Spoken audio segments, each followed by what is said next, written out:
তো গাইস, তোমরা সবাই কেমন আছো? আশা করি তোমরা সবাই ভালো আছো আর আমরা অনেক ভালো আছি। তো গুড মর্নিং সবাইকে আর হ্যাপি নিউ ইয়ার সবাইকে।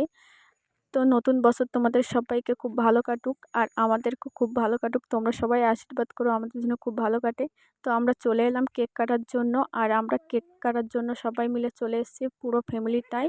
আর ওখানে আছে আমার বাবা মা শ্বশুর শাশুড়ি আর আমার ছেলে আছে আর আমার হাজব্যান্ড আর আমার বড় ননদ আছে আর আমার ভাই ছিল, তো সাইডে ছিল ওকে ক্যামেরার মধ্যে দেখা যাচ্ছিল না। আর তারপরে আমরা কেক কাটার জন্য সবাই মিলে চলে আসলাম। আর এখানে ছিল স্যার মানে সাইডে ছিল, তো স্যারকেও আমরা ডেকে নিলাম। আর স্যার বলতে তোমরা হয়তো ভাববে কে, তো আমরা যেখানে কাজ করি সেখানকার স্যার এটা। আর এটা হচ্ছে তামিলনাড়ুতে।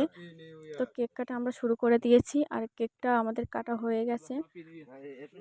তো শুনুকে দিচ্ছিল কেক খাওয়ার জন্য, তো শুনু খাচ্ছিল না বলে তো আমার হাজব্যান্ডকে দিয়ে দিল কেকটা। আর ও কেক খাওয়ার পরে সবাইকে দিয়ে দিল। আর সবাই মিলে খুব এনজয় করছিলাম, খুব হ্যাপি করছিলাম আমরা। তো সবাই সবাইকে খাইয়ে দিচ্ছিল কেক আর আমি সাইডে ছিলাম। তারপর সবাই মিলে কেক খাওয়া হয়ে গেলে এবার সবাই মিলে আমরা শুরু করে দিলাম হ্যাপি নিউ ইয়ার বলার জন্য। তৈরি হয়ে গেলাম আর হ্যাপি নিউ ইয়ার সবাই মিলে বলছিল যে হ্যাপি নিউ ইয়ার। তো তারপরে আমি চলে গেলাম ঘরের ভিতরে আর ওরা বাইরে ছিল। ঘরের ভিতরে চলে গেলাম, যাওয়ার পরে আমি তোমাদের সাথে কিছু কথা বলার জন্য আমি ঘরের ভিতরে চলে আসলাম।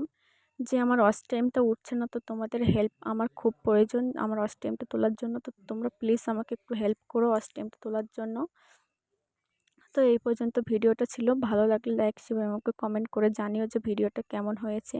আর তোমরা খুবই ভালো থেকো, সুস্থ থেকো। তো টাটা, বাই বাই। আর এরকম ভিডিও দেখার জন্য কমেন্ট করো।